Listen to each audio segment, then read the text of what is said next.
Order दिली होती एका जणांनी, इथे तर कोणी दिसत नाहीये. अरे भैया तुम्ही कोणाला शोधायले? अरे भैया एका जणांनी पार्सल ऑर्डर केलं होतं, साला पण कोणी इथं दिसूनही लागलं. अरे भैया पार्सल कशाचं होतं? अरे भैया एकने जेवणाची ऑर्डर दिली होती, त्याच्यामध्ये मलाई कोफ्ता होता, जिरा राईस, परत पनीरची भाजी होती, बर्गर होतं आणि एक सोडा पण होता. भैया त्या ऑर्डर केलेल्या माणसाचं नाव काय होतं? त्या माणसाचं नाव आहे ना मकरंद भाई होतं काहीतरी. मगरं नाव तर माझंच आहे, मीच ऑर्डर दिली होती.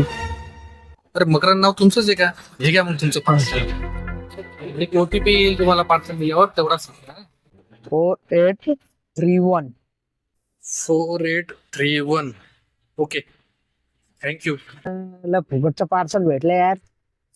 बरं दिवस झालं मला फुकटचं घरी खाल्लं नाही. आता आता खांपो काय निघलं याच्यात. याच्या नानाची टांग. त्याच्या मायला शाळेने मला टोपी घातली.